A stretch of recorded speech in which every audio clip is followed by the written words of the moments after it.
Dios los bendiga, amados hermanos. Demos gracias al Señor siempre, porque ustedes allá están siendo cuidados por el pastor de sus almas, y aquí pues estamos también recibiendo de ese pastor la palabra que necesitamos oír tanto ustedes como yo.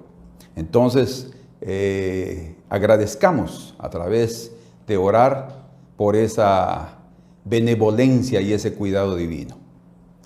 Padre amado, en el nombre de Jesús, tu Hijo, queremos agradecer por ser nuestro pastor, por cuidarnos, por estar al tanto, Señor, de los detalles de nuestra vida y por tratar en aquellas cosas que cada uno de nosotros necesitamos.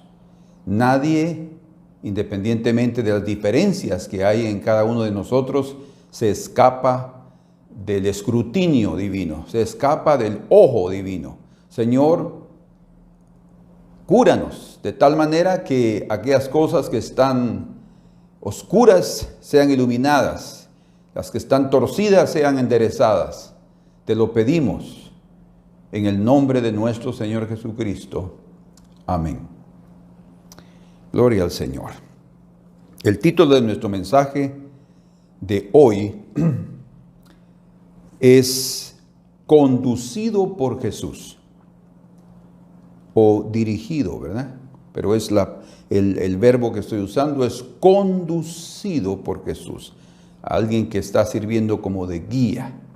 Y para eso, para explicar este título y para entenderlo, vamos a leer juntos en el Evangelio de Marcos, capítulo 8, del verso 22 al verso 26. Amén. Vino luego a Betsaida y le trajeron un ciego y le rogaron que le tocase. Entonces, tomando la mano del ciego, le sacó fuera de la aldea. Y escupiendo en sus ojos, le puso las manos encima y le preguntó si veía algo.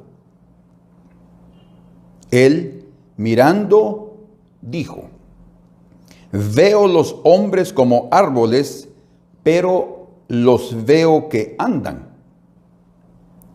Luego le puso otra vez las manos sobre los ojos y le hizo que mirase. Y fue restablecido. Y vio de lejos y claramente a todos. Y lo envió a su casa diciendo: no entres en la aldea, ni lo digas a nadie en la aldea.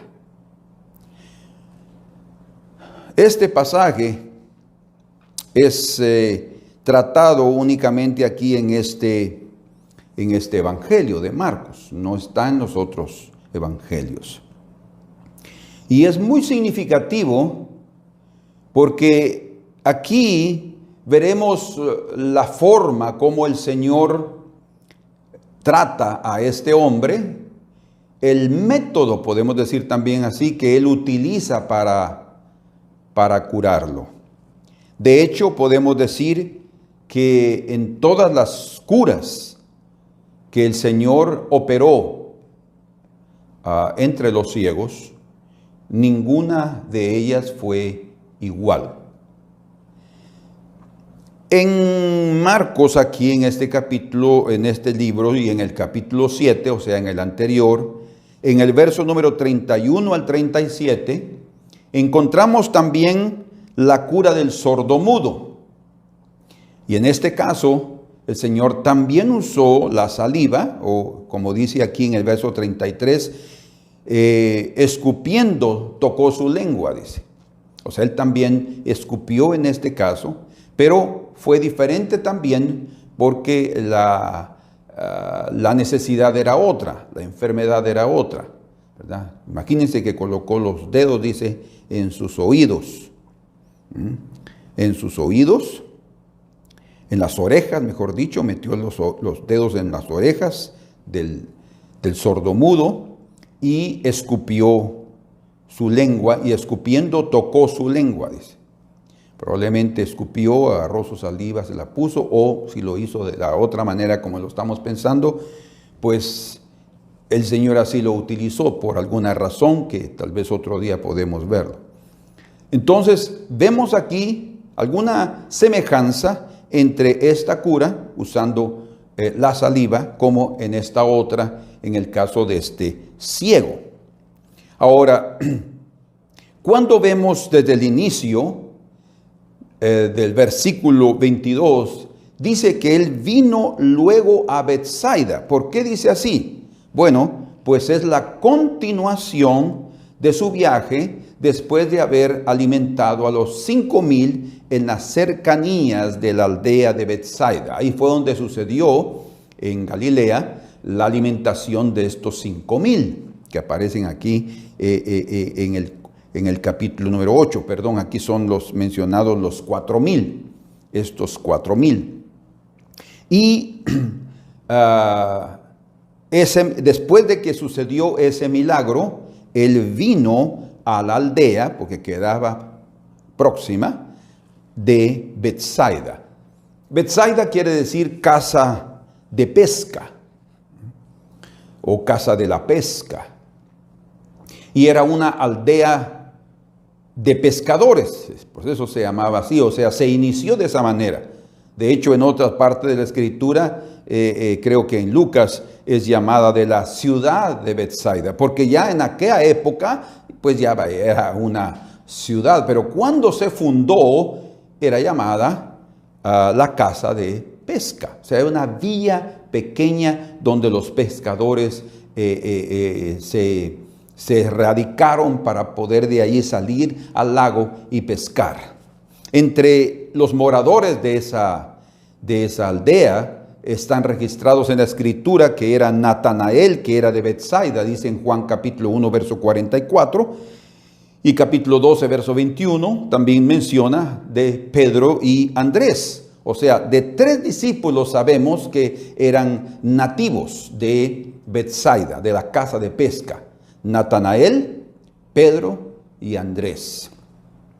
Como ya lo consideramos, en Lucas 9, 10 y 11, dice ahí, vueltos, vamos a ver, Lucas 9. Bueno, aquí vemos que durante el periodo que él hizo la multiplicación de los panes, durante ese periodo, dice aquí,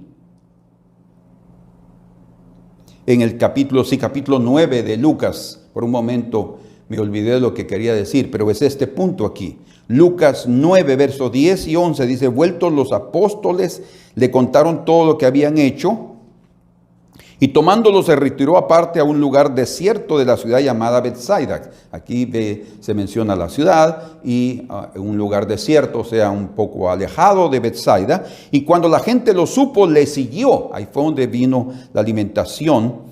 Aquí está hablando de los 5,000. Y aquí también en Marcos habla de los 4,000. Probablemente las dos alimentaciones sucedieron ahí. Y dice, y cuando la gente lo supo, en el verso número 11 del capítulo 9 de Lucas, le siguió la gente. Y él les recibió, y escuchen ahora, y les hablaba del reino de Dios y sanaba a los que necesitaban ser curados. O sea, durante ese periodo de la multiplicación, eso fue lo último, ¿verdad? El haberles dado de comer. Pero antes de eso, él enseñó y también entre ese periodo, él curó a muchas personas, los sanó de sus enfermedades. Entonces, ese día, él efectuó muchos milagros, ¿verdad? Por eso es cuando dice aquí en Marcos 8, 22, vino luego a Betsaida. Él ya venía de hacer muchos milagros. muchas sanidades. También podemos decirlo, muchas personas fueron ayudadas o socorridas en sus necesidades. Otra vez, eso sucedió en el día de la multiplicación de los panes. Pero, como siempre hay personas con necesidad, ¿verdad? O sea, el Señor pudo haber sanado a muchas personas ahí, pero no significa que sanó a todas, ¿verdad? Siempre hay personas con necesidad. Siempre hay personas que van a correr en busca de auxilio y de socorro delante del Señor. Y es muy probable que algunos de los que estaban presentes ahí en esa multiplicación de los panes y que oyeron el mensaje del reino de Dios predicado por Jesús, ellos vieron los milagros, o sea, ellos fueron testigos de lo que allí sucedió y se acordaron de un vecino, de un amigo, de un familiar, no lo sabemos qué era en sí este hombre, este ciego, pero ellos fueron a buscar a aquel hombre otra vez, ¿verdad? En todas partes hay necesitados, y el Señor, no importa el lugar, Él va a hacer una obra preciosa en nuestros corazones y también en nuestros cuerpos. Entonces ellos fueron a buscarlo y se lo trajeron rogándole a Jesús que lo tocara. Vean ustedes qué interesante, porque de ahí dice, y le trajeron un ciego y le rogaron que le tocase. O sea, ellos llegaron con una frase específica. Es muy probable que durante las curas, las sanidades que Jesús efectuó antes de la multiplicación de los panes, Él colocara sus manos sobre los enfermos. Lo hacía mucho, como el leproso que le dijo, Señor, si quieres puedes limpiarme. Dice, Él extendió su mano y le dijo, quiero. Lo tocó y al instante la lepra desapareció. Entonces significa que la imposición de manos para la cura de los enfermos era utilizado por Jesús comúnmente. Y probablemente en ese día Él no fue diferente, lo hizo, y a los hombres lo vieron, y cuando ellos llegaron y fueron a buscar al ciego, todavía les dio chance de poder llegar, y lo alcanzaron en la aldea. Imagínense qué corrida deben haber dado con el ciego. Y le dijeron que le rogaron que lo tocase, ¿verdad? Porque obviamente era lo que ellos pensaban que sería la forma que Jesús utilizaría para curar a este hombre. Yo quiero que ustedes noten en este momento que las manos de estos hombres ayudaron a guiar a este ciego hacia Jesús. Sin embargo, hay un momento en el cual las manos de los hombres, o sea, la ayuda de los hombres, será determinada hasta cierto punto. O sea, los hombres son limitados y sus manos, que nos hablan de sus obras y de la ayuda que pueden darnos, puede llegar a un límite. El Señor puede hasta permitir que los hombres nos ayuden. De hecho, el Señor usa a los hombres también para ayudarnos, ¿verdad? Es a través de Él, a través de ellos, que Él también se manifiesta a nosotros. Pero llega el momento en que la mano humana tiene su límite. Es más, puede hasta llegar a ser nociva. O sea, puede llegar hasta ser perjudicial a determinadas personas, como leemos en Mateo capítulo 15, verso 14, hablando Jesús de los fariseos, dice, ellos son ciegos, guías de ciegos. O sea, a determinados hombres que también su influencia no es buena para otros, que los pueden guiar para caer en un hoyo juntamente con ellos. Pero hay otros hombres que tienen un buen corazón y que se inclinan a las cosas del Señor, que tienen un corazón puro, ellos también los conducirán a la persona indicada. Entonces vemos aquí que la mano de estos hombres condujeron a este ciego hacia Jesús. Y en ese momento entra en juego o en acción la mano del Todopoderoso para socorrer a este ciego. Es el momento cuando Jesús lo toma de la mano. Vean ustedes qué acto más precioso, podemos decir, así como algunos lo han visto, un acto de humildad, que el Señor de gloria nos toma de la mano para conducirnos al lugar donde Él quiere detenernos. Cuando la mano humana llega a su límite, ahí comienza la intervención divina. Bien, dice la Escritura en el libro de Isaías capítulo 59, versículo número 1, he aquí que no se ha acortado la mano de Jehová para salvar, ni se ha agravado su oído para oír. Pero sigue diciendo que son las iniquidades de los hombres que pueden acortar esa mano. Si no hay arrepentimiento, la mano se puede detener. Si hay arrepentimiento, la mano se puede extender para salvar la vida. Y aquí vemos que, sin duda, este hombre ciego ya estaba realmente en un momento crucial de su vida, del período de los años de su vida, que necesitaba la mano del Señor para guiarlo al lugar donde él necesitaba tener un encuentro con el Señor. Y así sucedió. En este momento entonces Jesús tomó la mano del ciego y lo condujo. Vean ustedes cómo es que él lo conduce fuera de la aldea. Lo conduce fuera de la aldea. Porque dice ahí en el verso 23, entonces tomando la mano del ciego, le sacó fuera de la aldea. Y esto es muy importante que nosotros lo consideremos, porque el Señor pudo haber sanado a este ciego dentro de la aldea, pero él no lo quiso así. Él determinó que debería de sacar a este hombre de la aldea. O sea, como ya vimos, primero él fue dirigido por hombres, pero luego él fue dirigido por Jesús. Y no podemos negar en esta hora que la dirección divina, la dirección que viene por Jesús o de Jesús a través de él, es la dirección más importante, ¿verdad? Lo que nosotros necesitamos es la dirección de Dios. Dios puede hasta usar hombres para conducirnos a él, ¿verdad? Pero cuando esos hombres son usados y llevan a otra persona, a Jesús, ahí se termina hasta cierto punto su intervención, porque lo que muestra el Señor es que Él quiere tener una relación personal, privada e individual con cada persona. O sea, el Señor trata con su iglesia, Él trata con un cuerpo que tiene muchos miembros, pero Él también es como la sangre en el cuerpo, ¿sí? Si el miembro no recibe la sangre del cuerpo, se muere, ¿verdad? Entonces, Él llega hasta el individuo, digámoslo así, entre comillas, más insignificante. Hasta el dedito pequeño del pie, Él va a llegar ahí para darle de su vida. ¿Por qué? Porque es un mensaje claro de que el Señor trata con nosotros, con su pueblo, también, no solo generalmente, sino individualmente, para tratar con las necesidades de cada uno, porque cada uno tiene sus propias necesidades, tiene sus propias funciones como los miembros del cuerpo y necesitan de mantenimiento, de trato, de cuidado, de cariño y de compasión. Otra vez, Jesús podría haber sanado al ciego en la aldea, pero en lugar de eso, Él escogió sanarlo fuera de la aldea.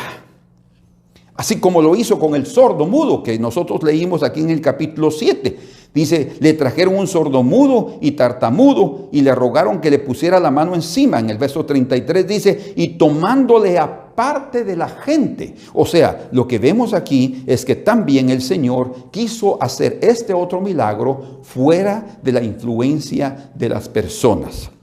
Muchas veces nosotros en medio de la multitud podemos ser influenciados por la multitud y hasta nuestra fe puede estar débil. Pero cuando estamos directamente con el Señor en su presencia, en una forma más, digámoslo así, directa, entonces nuestra fe será fortalecida y podremos permitir también que el Señor opere maravillas en medio de nosotros. Entonces hay dos aspectos aquí muy importantes que debemos considerar después de que el Señor tomó de la mano a este hombre y lo condujo fuera de la aldea. El primer aspecto es que Él, como ya lo mencionamos, trató privadamente con este ciego.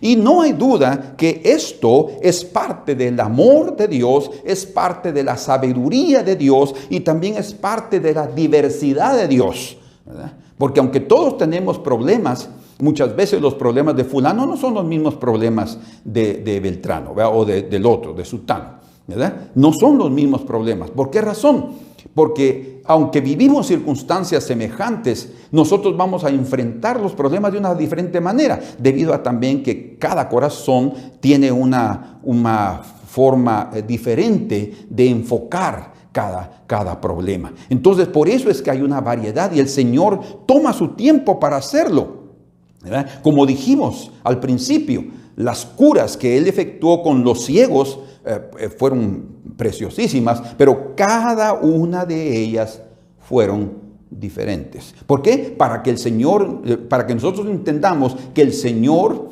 tiene la disposición y la capacidad de operar de una forma variada con cada uno. Nadie se escapa de ser socorrido, de ser ayudado, y en su sabiduría y en su misericordia el Señor viene y nos atiende. Por eso es que Él lo toma de la mano y lo saca de la aldea, como que dice: voy a tener tiempo contigo. Probablemente fueron solamente sus discípulos que lo siguieron, porque vamos a ver más adelante que Él ve a los hombres. Dice, esos hombres probablemente eran los propios discípulos. Pero algo precioso aquí es que al principio fueron los hombres los guías de este hombre, y ahora es el Señor el guía de este hombre ciego.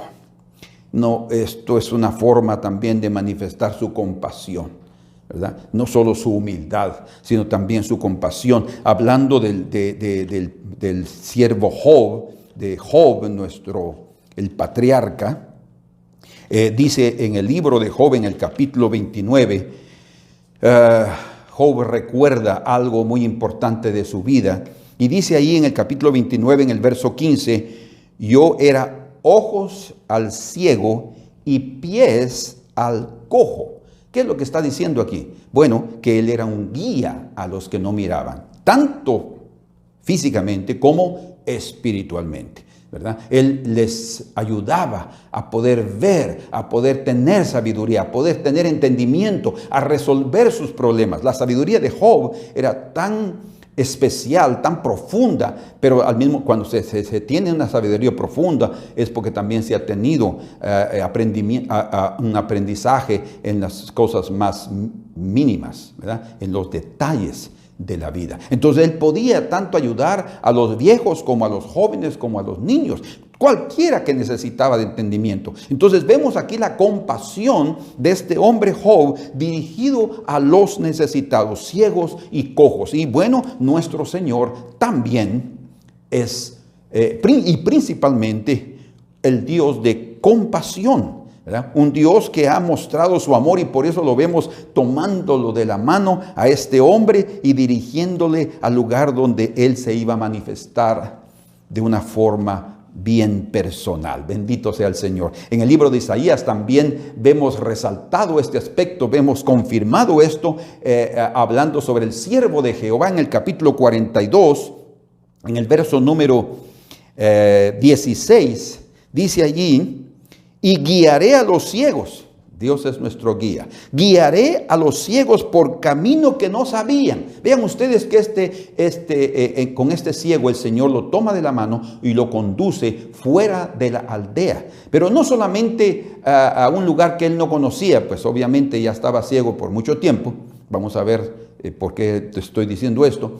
Y lo conduce a un lugar donde Él se manifestaría de una forma nueva. Algo que él no conocía, algo que él no estaba entendiendo. Y otra vez, si Job era guía de personas ciegas espirituales, cuanto más nuestro Señor Jesucristo también está dispuesto a guiarnos a cada uno de nosotros en todas las áreas de nuestra vida en las cuales todavía somos ciegos y no entendemos cómo las cosas caminan o cómo las cosas se deben manejar, ¿verdad? Cómo nosotros debemos tener una postura delante de ciertas y determinadas circunstancias. Es solo Él el que puede guiarnos a esas cosas por su sabiduría. Y dice: por camino que no sabían, les haré andar por sendas que no habían conocido, ¿verdad? Es el Señor nos lleva de gloria en gloria, de grado en grado, de escalón en escalón. A los pocos nos va conduciendo y dice, delante de ellos cambiaré las tinieblas en luz. Él nos va a dar a entender lo que no entendemos. Su luz va a sorprendernos con maravillas y nos aclarará cosas que nosotros mismos no entendemos de nuestro propio corazón, ¿verdad? Porque hay cosas en la vida que nos están estropeando, que nos están siendo un obstáculo y que nosotros no los podemos ver. Porque somos tan egoístas, o sea, nos amamos tanto a nosotros mismos que no podemos ver nuestros propios errores.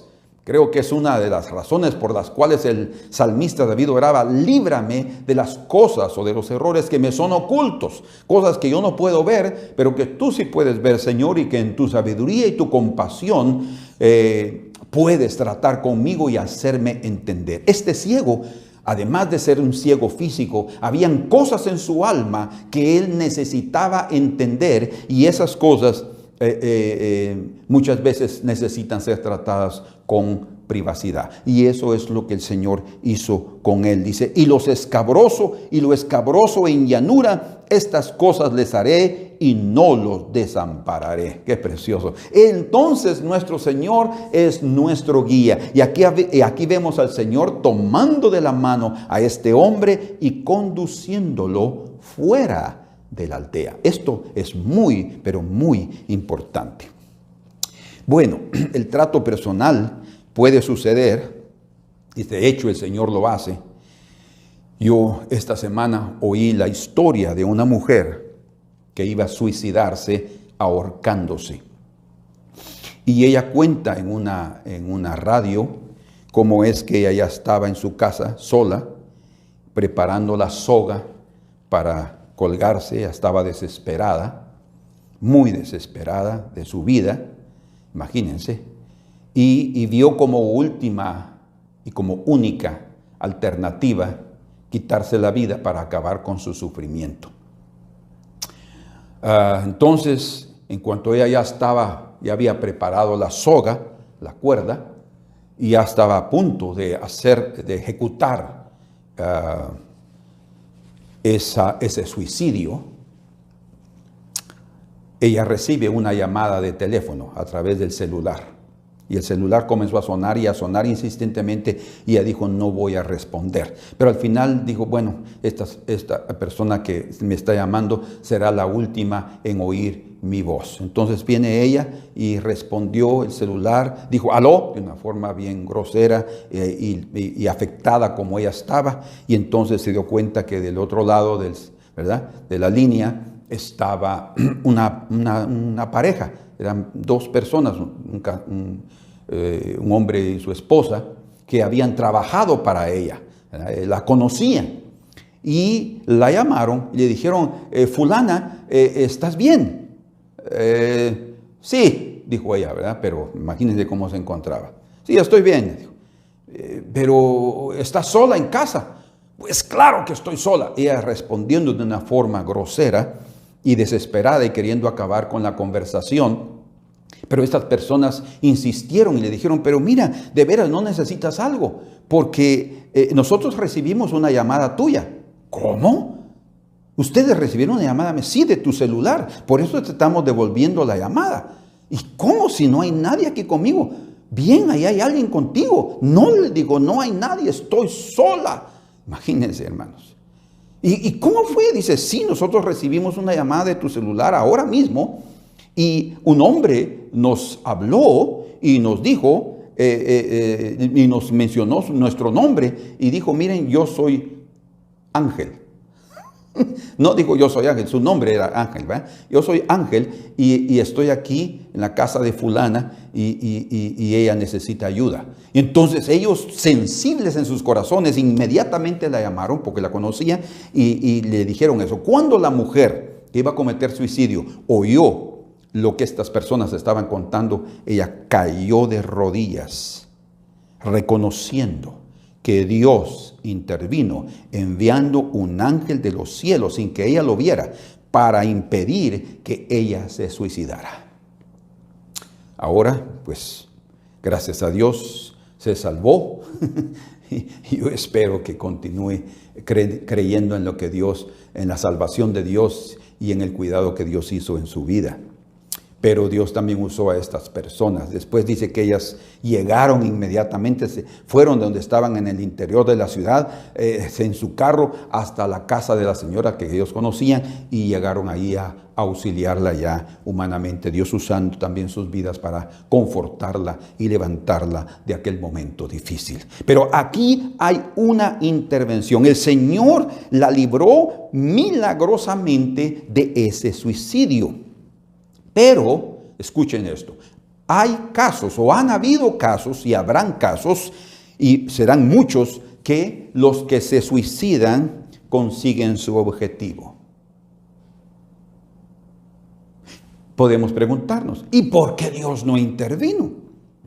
¿Y por qué no hubo una llamada? ¿Y por qué un ángel también no se manifestó a estas personas? ¿Será que Dios hace acepción de personas? No. No hay ningún tipo de acepciones en esos casos. Dios siempre va a auxiliar. Pero quiero que ustedes entiendan algo aquí. Y aquí es donde llegamos al otro punto importante en esta parte de la Escritura, donde dice, y lo condujo fuera de la aldea. Los habitantes de Betsaida, según los registros de los evangelios, estoy viendo mi tiempo, ellos son considerados o eran consideradas personas inconstantes. Quiere decir, personas que carecían de una voluntad firme. Les voy a mostrar el versículo. Eran consideradas por los escritores evangelistas, los evangelios, como personas inconstantes y personas narcisistas. Oh, ¿qué quiere decir eso, pastor? El narcisismo es digámoslo así, la idea o la admiración excesiva y exagerada que siente una persona por sí misma. Otra vez, admiración excesiva y exagerada que siente una persona por sí misma. Y así eran, según la Escritura, las personas de Betsaida. Y usted también podría pensar, pero si Pedro y Natanael y Andrés eran de ahí, a eso vamos a llegar en un momentito. Pero qué importante es esto, porque cuando vamos, por ejemplo, a Mateo capítulo 11, vamos juntos, Mateo capítulo 11, ustedes con esto van a entender por qué en algunos casos el Señor interviene, en otros aparentemente no interviene, pero en este momento lo van a entender. Mateo capítulo 11, verso 20, dice, y entonces comenzó Jesús a reconvenir a las ciudades, fíjense, en las cuales había hecho muchos de sus milagros. Otra vez, la alimentación de los 5,000 y los 4,000 sucedieron en Galilea, en las cercanías de Betsaida, porque no se habían arrepentido. Fíjense, el Señor comenzó a reconvenir. ¿Qué quiere decir eso? A reprenderlos y a decirles que si ellos han visto milagros, si han visto intervenciones, si ellos han sentido cómo Dios ha intervenido en sus vidas, sea por palabra, sea por un testimonio, sea por las Escrituras, sea porque en la iglesia Dios habló algo, o sea por cualquier situación, y no se han arrepentido, ¿qué va a suceder? Bueno, lo que dice aquí en Marcos capítulo 8, verso 23. Entonces, tomando la mano del ciego, le sacó fuera de la aldea. Fuera de la aldea, sí. El Señor no estaba dispuesto a darles más otra señal de milagros y de maravillas a estas personas que ya habían recibido tantos y no se habían arrepentido. Por eso es muy importante ser sensibles cuando Dios nos habla. Es muy importante que nosotros reaccionemos inmediatamente al toque de Dios, al mensaje del Señor. No seamos duros, porque puede llegar un momento en el cual cuando la persona se endurece, Dios también se endurece, como sucedió con Faraón. Las veces que Faraón se endureció, Dios lo endureció. Cuando el hombre es indiferente a los tratos de Dios, puede venir también la indiferencia divina para ese hombre. Y en un momento determinado que él va a necesitar de alguna ayuda, ya no vendrá, porque la ha tenido durante tanto tiempo y la ha rechazado. Si terminemos de leer aquí, en el verso 21 del capítulo 11 de Mateo, donde estamos, dice: ay de ti, Corazín, ay de ti, Betsaida, casa de pesca o de la pesca. Porque si en Tiro y en Sidón, ciudades que no eran de Israel, gentiles, se hubieran hecho los milagros que han sido hechos en vosotras, en esas ciudades, en un sentido general, ¿verdad? O sea, ciudades representaban a ese montón de gente que vivía ahí. Tiempo ha que se hubieran arrepentido en silicio y en ceniza. O sea, el objetivo de los milagros y de las maravillas es que las personas también vengan al arrepentimiento, reconozcan su pecado y busquen a Dios. Y vean que hay algo que les falta en sus vidas, que el mundo no les va a poder dar. Verso 22, por tanto, escuchen ahora, por tanto os digo que en el día del juicio, hay cosas que se hacen ahora que serán llevadas, recordadas en el día del juicio. Hay cosas que se impiden hacer ahora que también se recordarán en el día del juicio, porque cada situación tiene su razón. Y dice entonces, por tanto digo que en el día del juicio será más tolerable el castigo para Tiro y para Sidón que para vosotras, ciudades israelitas, ciudades del pueblo de Dios. Y tú, Capernaum, donde fue también la sede del Señor, que Él escogió para iniciar ahí su ministerio y de ahí irse para otras ciudades, que eres levantada hasta el cielo, dice. ¿Por qué? Porque la presencia del Señor bajó ahí. Hasta el Hades serás abatida. Porque si en Sodoma se hubieran hecho los milagros que han sido hechos en ti, quiere decir que hay personas que no tienen esa oportunidad y perecen, ¿verdad? O las han tenido las suficientes y cuando llega el momento del juicio ya no hay más chance de arrepentimiento y mueren. Habrían permanecido hasta el día de hoy. Imagínense, hubieran permanecido si ellos hubieran visto algún milagro, pero el Señor no se los concedió. Yo estoy seguro que esas ciudades tuvieron tiempo de arrepentirse. Tuvieron tiempo de el Señor tratando con ellas, pero llegó el momento que ellos fueron obstinados y el Señor también los abandonó a su propio camino. Es lo que la Escritura también registra en Romanos capítulo 1, hablando de la propia humanidad. Dice que ellos tomaron su propio camino y Dios los abandonó en su propio camino. ¿Por qué? Porque no estaban dispuestos a rendirse a los tratos fuertes o digámoslo así, no muy fuertes de parte de Dios. Por tanto os digo que en el día del juicio será más tolerable el castigo para la tierra de Sodoma que para ti. Imagínense, o sea, lo que se hace aquí, lo que se permite y lo que no se permite en esta tierra será recordado en el día del juicio. ¿Por qué razón? Porque de eso, todo esto tiene mucho que ver con mi conducta, con mi actitud. ¿Qué fue lo que yo hice? Si yo respondí o no respondí a la obra de Dios. Entonces, muchas veces el Señor deja de actuar para no derramar mayor responsabilidad, mayor juicio sobre ciertas personas.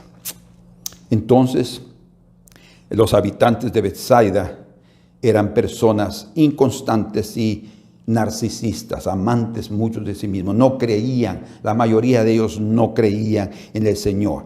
O sea, a pesar de esa idiosincrasia, a pesar de ese dominio, de ese egoísmo que había en toda esa ciudad, en esa aldea, en ese egoísmo que puede existir en una familia, algo generalizado, no significa, o escuchen, no significa que cada uno de sus miembros o de sus moradores, familias o ciudades, sean todos iguales. Por eso es que encontramos que Natanael, Pedro y Andrés sí siguieron al Señor. O sea, en medio de un mundo, en medio de una familia o en medio de un grupo, hay personas que sí van a reaccionar y que ellas mismas serán después testigas en contra de aquellos que no se convirtieron y no siguieron al Señor. Así como Jesús puede tratar personalmente con las personas, lo hace también de forma generalizada. Por eso dice Betsaida, Capernaum, Corazín, y él trata ahí porque la mayoría ahí tienen esa conducta, esa postura. Entonces, cuando el Señor sacó a aquel hombre de la aldea, Jesús no quería que esta ciudad fuera nuevamente testiga de este milagro y nuevamente quedara indiferente a la obra de Dios. Porque cuando una persona, una ciudad, un pueblo o una nación o una raza o una iglesia manifiesta indiferencia al mover de Dios o a la palabra de Dios que está siendo compartida, la indiferencia divina también puede venir y el juicio será mayor por la falta de arrepentimiento. Dice, vean ustedes que a pesar de la generalidad que puede ser tomada un lugar, una nación, un pueblo, una familia, aún Dios puede rescatar como lo hizo con Pedro, Natanael y Andrés. De hecho, hay ejemplos claros en toda la Escritura que de la propia Sodoma y de Gomorra, Dios rescató, el Señor rescató a Lot, al justo Lot. O sea, de ahí lo sacó el Señor como un tizón, ¿verdad? Siendo apartado del fuego y del juicio. Es más, la Escritura también dice que de Tiro y de Sidón el Señor sacó a la mujer sirofenicia y libró a su hija de la influencia, de la posesión demoníaca. O sea, vean ustedes que a pesar de la generalidad, también el Señor va a tratar individualmente, personalmente en determinadas personas debido a cómo ellas reaccionen al trato de Dios, cómo ellas van a reaccionar al mensaje de la palabra de Dios, cómo ellas van a reaccionar a los medios que Dios utiliza para rescatarnos de este mundo perverso. Entonces, no todos los que descienden de determinada nación, de determinada raza o determinada familia están perdidos, ¿verdad? Es más, yo veo como el primer hijo de Jeroboam, que nació y se enfermó y él preguntó que se iba a morir, el profeta dijo, se va a morir, porque el Señor ha visto algo bueno en él, dice.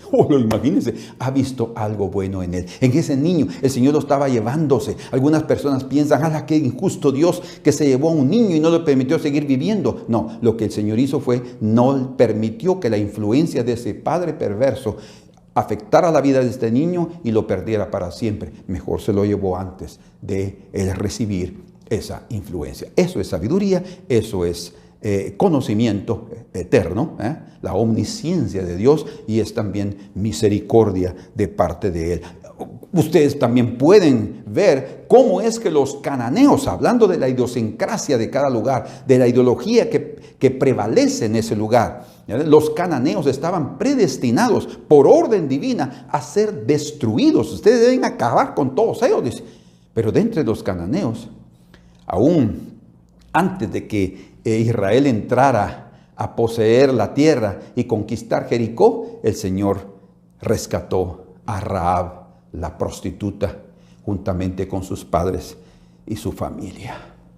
Qué impresionante. O sea, otra vez, no es una cuestión de que solo en Betsaida están perdidos todos, no, hay personas, pero el Señor hace cosas preciosas. Por eso el Señor sacó de la aldea a ese hombre, porque Él quería tratar con él, porque había algo en él que necesitaba ser curado, además de la ceguera.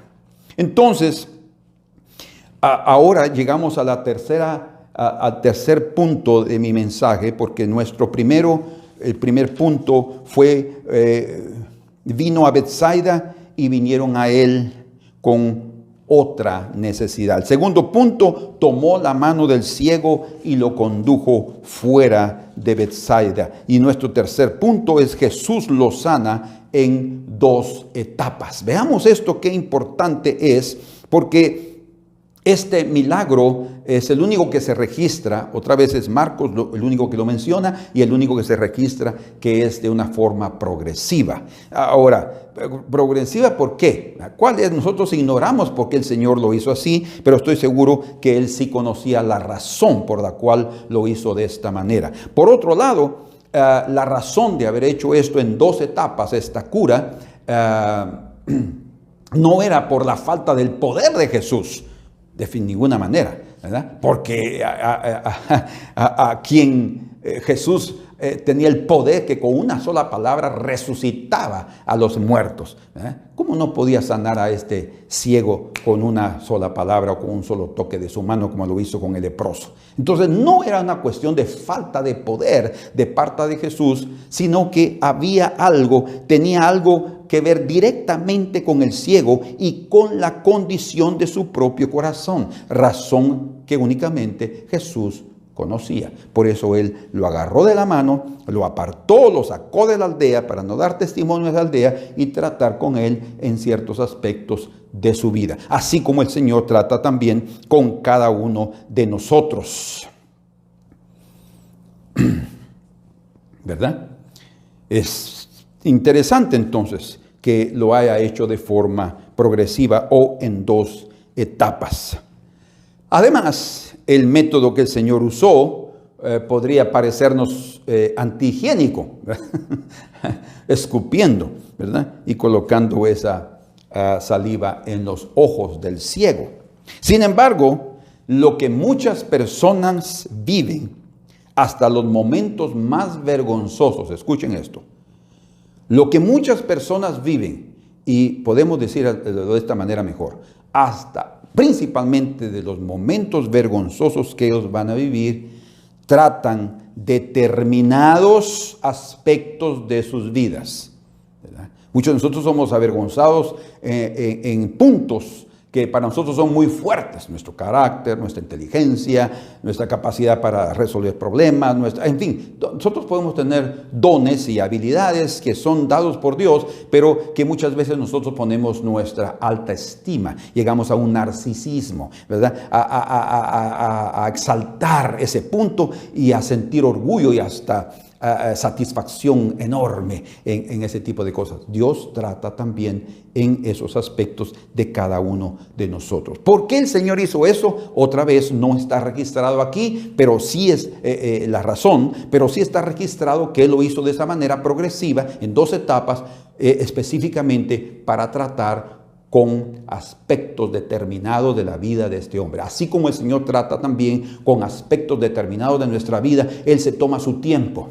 Él toma su tiempo. A veces no lo vamos a entender la primera vez, pero si nosotros nos ponemos en sus manos y nos dejamos guiar por su mano, vamos a ir comprendiendo a los pocos lo que el Señor está haciendo en nuestra vida. O sea, aunque sean cosas muy duras, aunque sean cosas muy difíciles, dejémonos guiar por la mano del Señor al lugar donde Él quiere manifestarse y revelarse a nosotros y tratar con nuestro corazón. Pero hay aspectos de la vida humana. Por ejemplo, podrían haber sido un aspecto de temperamento en relación a este ciego. ¿Cómo así temperamento? Bueno, hablando de temperamento, podemos hablar de que tal vez había orgullo en su corazón, había vanidad en su corazón y él precisaba ser humillado para cambiar, ¿verdad? Aspectos que él tuvo que caer, tuvo que llegar al fondo del pozo para poder él percibir y sentir la necesidad del cambio,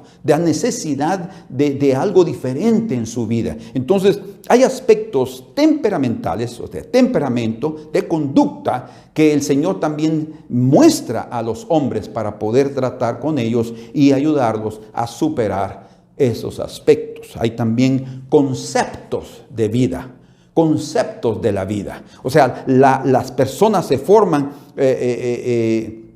cosas, conceptos de la vida que para ellos son las cosas más importantes, ¿verdad?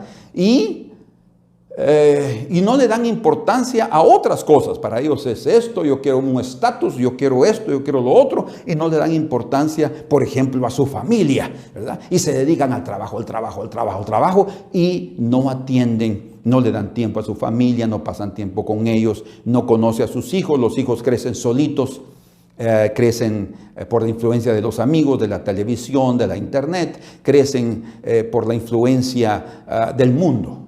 ¿Y qué sucede? Vienen serios problemas. Entonces, debido a esos conceptos de vida que las personas se forman, hay personas que no le dan importancia a lo que tienen hasta que lo pierden.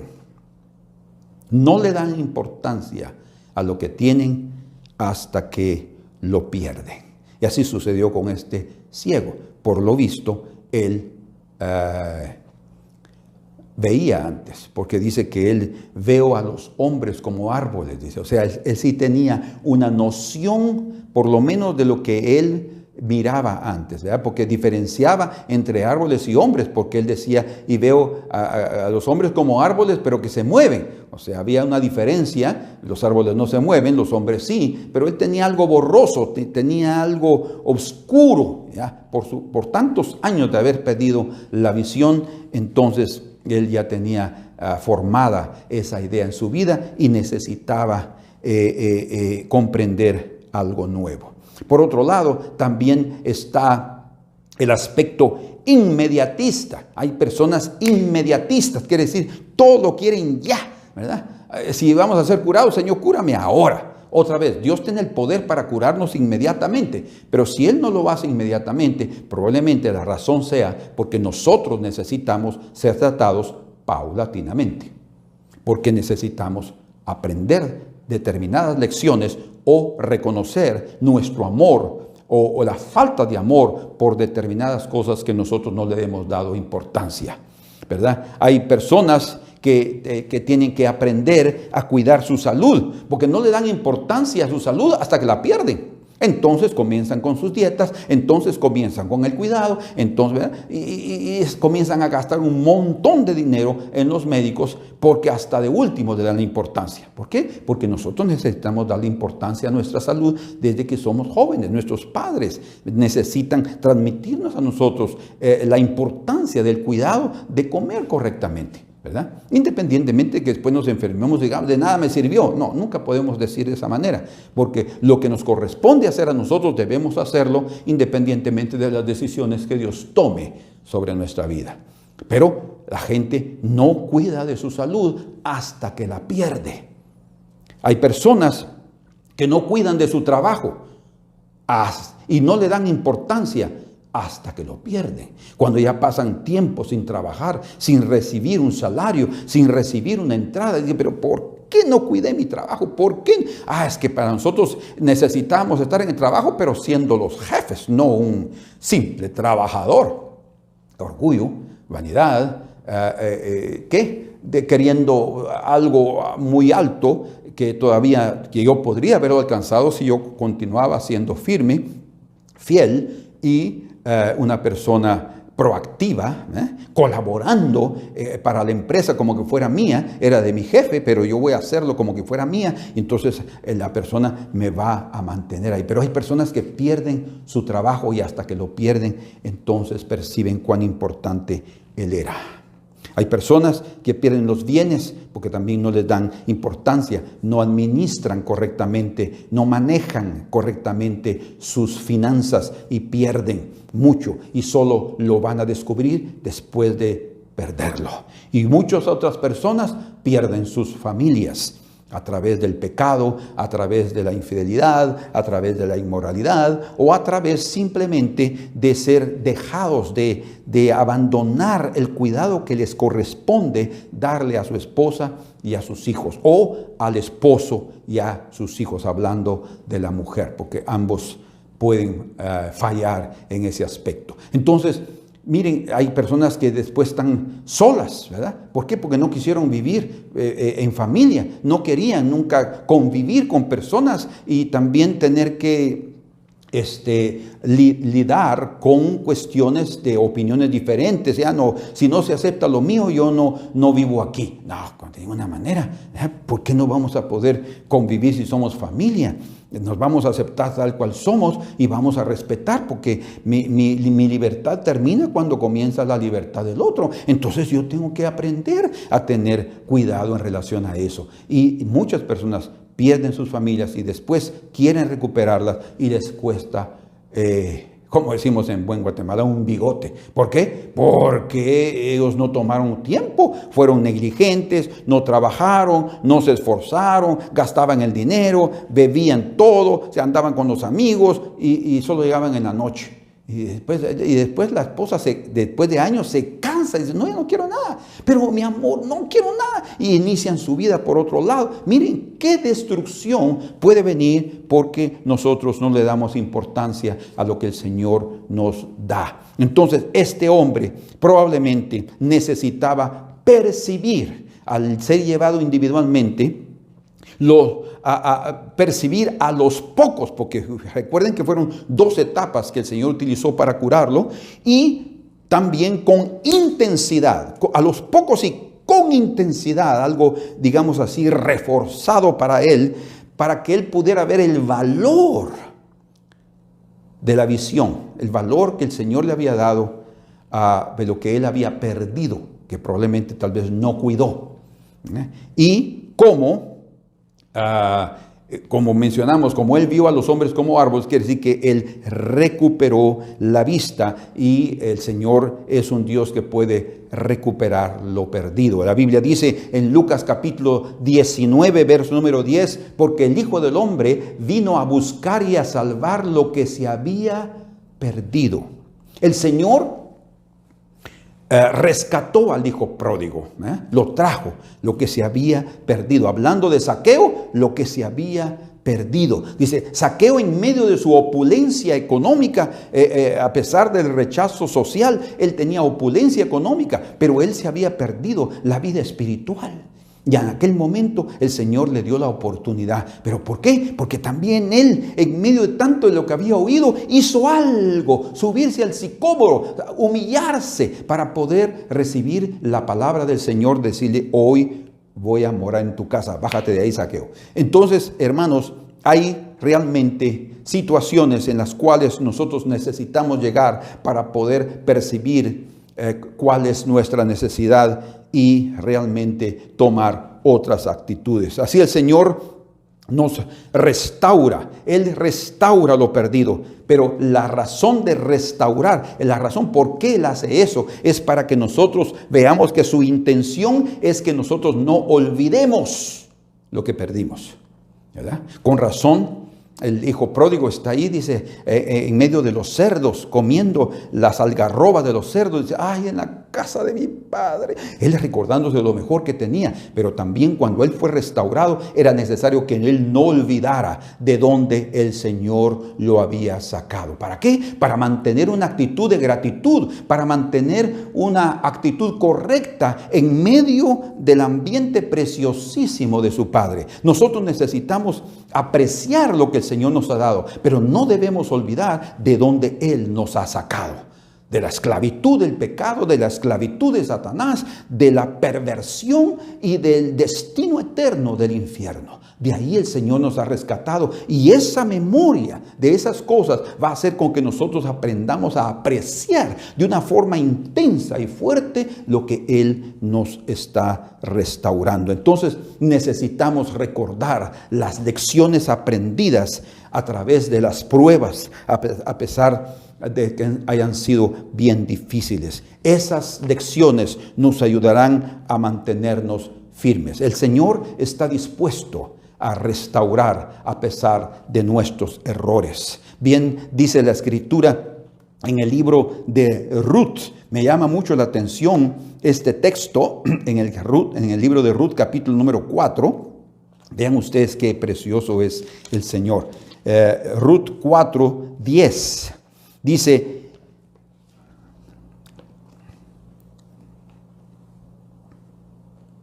Aquí Booz hablando a los ancianos del pueblo, pero luego en el verso 10 dice, y que también tomo, dice Booz a los ancianos, por mi mujer a Ruth, la moabita. Recuérdense de dónde ella viene. Es la moabita, pero yo la tomo como mi esposa. Ahora escuchen, aquí es el primer punto, aquí vamos con el segundo. Mujer de Malón, mujer de Malón, del difunto. Él ya se murió, ¿qué tiene que ver conmigo ahora? No, mucho. ¿Por qué? Porque cuando Dios restaura, Él quiere también que nosotros nos recordemos de cosas importantes del pasado, porque esas cosas son parte intrínseca de nuestras propias vidas. Nosotros no podemos dejar a un lado esas cosas. Y dice aquí, mujer de Malón, para restaurar el nombre del difunto sobre su heredad. ¿Se dan cuenta que hasta en eso el Señor, usando a Booz, Él está restaurando la suerte de Ruth, pero juntamente con ella la suerte de Malón, su marido, que murió, restaurando algo preciosísimo a través de los que están vivos? Qué precioso es el Señor. El Señor rescata, pero Él no quiere que nosotros olvidemos de cosas importantes del pasado o de cosas importantes de las personas con las cuales nosotros nos hemos tratado y que es necesario resolver esos asuntos pendientes con los que están vivos, no con los que están muertos. Otro ejemplo interesante en la Escritura es lo que aparece en Primero de Reyes, capítulo número 13, verso 4 al 6, donde encontramos el caso de Jeroboam, el rey, que edificó un altar. Y dice que llegó un profeta y llegó a profetizar en contra de ese altar. Y digo, ese altar aquí va a venir alguien que se llama Josías y va a destruir este altar. Y cuando él está profetizando, dice la Escritura que el rey Jeroboam extendió su brazo. No sabemos si era zurdo o derecho. y extendió su brazo y detengan a ese profeta. Pónganlo preso. Y cuando él da la orden, dice la Escritura que su brazo se secó y no lo pudo regresar a su lugar. Entonces miren pues este ejemplo.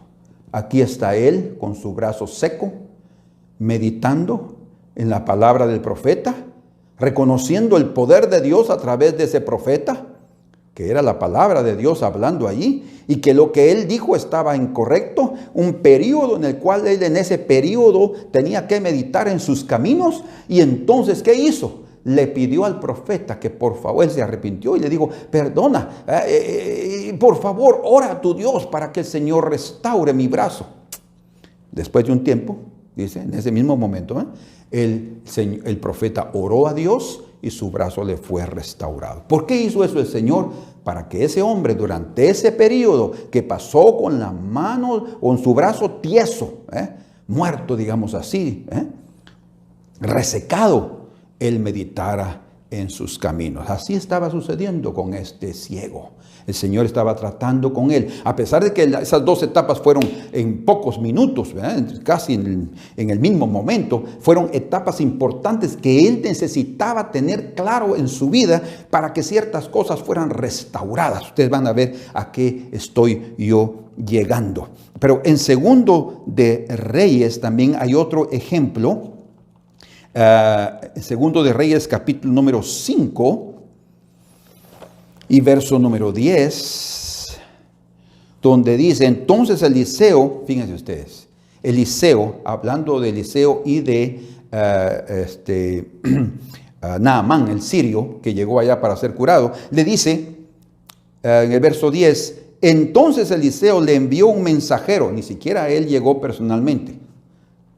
Se presentó delante de él, no lo hizo, diciendo, ve y lávate 7 veces en el Jordán y tu carne se te restaurará y serás limpio. Ven ustedes que el Señor quiere sí restaurar para aquel que reconoce que solo Dios es Dios, el único, que Él tiene el poder para librarnos. Él va a hacer ese milagro, pero es necesario, dice, a cierto tiempo de trato. Aquí para este hombre eran 7 veces sumergirse en las aguas del río Jordán. ¿Recuerdan? Él no quería al principio. Sus siervos que hablan de la humildad, lo tuvieron que convencer para que él dejara a un lado su orgullo, su vanidad y su narcisismo, su extravagancia en relación al amor propio, para él meterse al agua y en primera, y segunda, y tercera, hasta en la séptima, él fue curado. ¿Por falta de poder de Dios? No. Es por la falta de algo que hay en el corazón. Es necesario primero reconocer algo, primero humillarnos para que el Señor pueda operar el milagro de Dios que Él tiene planeado para nosotros en nuestras vidas. Qué ejemplos preciosos encontramos en la Escritura para mostrarnos. Entonces, este hombre necesitaba verdaderamente ser tratado con estas dos etapas, no por la falta del poder divino, sino por la necesidad que él tenía de entender ciertos aspectos. Y entonces terminamos aquí leyendo en el verso, como él dijo en el verso 24, pero los veo que andan, dice entonces, verso 25, luego le puso otra vez las manos sobre los ojos, ya la había puesto una vez, y luego le puso la segunda vez y le hizo que mirase. Entonces ahora sí dijo, le hizo que mirase y fue restablecido y vio de lejos y claramente a todos. O sea, aquí encontramos entonces cómo es que después de superar los aspectos internos que ya habían en él, aquellas dudas, aquellos temores o aquellos pecados, entonces Jesús hizo que él mirase perfectamente. Hermanos, muchas cosas no van a suceder si primero otras no pueden ser primero solucionados. Y eso tiene mucho que ver con nosotros. Entonces, el aspecto importante aquí en relación a este hombre, creo, no era tanto su temperamento, o tal vez hasta tenía sus conceptos de vida, que era inmediatista, lo que sea, pero el aspecto importante aquí era que él no había cuidado de su familia. Por eso es que encontramos en el verso 26 que dice la advertencia que el Señor le da, y lo envió a su casa. ¿Se acuerdan del endemoniado gadareno? ¿A qué punto llegó este hombre de tener una legión de demonios poseyéndolo? Probablemente porque era un hombre duro, malo con los suyos. Tanto que cuando él fue curado, él le dijo, Señor, déjame ir contigo. No, le dijo, regresa a tu casa y a los tuyos y cuéntales lo que Dios ha hecho contigo. Vean ustedes, el Señor nos transforma para que nosotros también tratemos de una forma diferente a aquellos que están cerca de nosotros, a nuestro ciclo familiar. Y dice ahí, y lo envió a su casa diciendo, no entres en la aldea. ¿Se dan cuenta que el testimonio no era para la aldea de Betsaida? Ya lo dije, ¿por qué? Ni lo digas a nadie en la aldea, dice, no era para ellos, el testimonio era para su casa, para los suyos. Entonces, ¿cuál es el aspecto que el Señor está mostrándonos que nosotros tenemos que cuidar? Tú y yo lo sabemos, y Él, el Señor. Es necesario que ahora pongamos manos a la obra y digamos, Señor, dame la gracia para que yo pueda cuidar lo importante de mi vida y yo no lo descuide debido a mi negligencia o debido a que estoy siendo tolerante con cosas personales. Señor, dame la gracia para rendirme, para que yo pueda quitar la ceguera de mis ojos a través de tu gran poder y misericordia para con nosotros. Padre amado, en el nombre de Jesús, yo te pido, Señor, que ayudes a cada uno de mis hermanos a que si hay una parte ciega de nuestros corazones, o si hasta físicamente tú quieres curar a alguien, Señor, haz ese milagro por tu poder. Envía tu palabra y cúranos, líbranos de las tinieblas, líbranos de aquellas cosas que nos son ocultas, líbranos, Señor, de nuestras conductas incorrectas, de las cosas erradas que hacemos, que cometemos y que nos llevan, Señor, por senderos incorrectos. Gracias porque tú has venido a buscarnos y a salvarnos y has tenido la disposición de hasta tomarnos de nuestra mano para llevarnos a un lugar privado y tratar específicamente con esas cosas del corazón. Señor, bendice a mis hermanos y que puedan superar cada situación y que tengan la victoria y que tengan también la osadía de contar el testimonio a los de su casa de lo que tú has hecho con ellos. En Cristo Jesús, nuestro Señor y Salvador, te damos gracias. Amén. Dios los bendiga, amados hermanos. Yo espero que este mensaje que el Señor colocó en mi corazón pueda ser de bendición para ustedes como lo ha sido para mí. Y primero Dios, el próximo domingo estaremos juntos otra vez. Amén.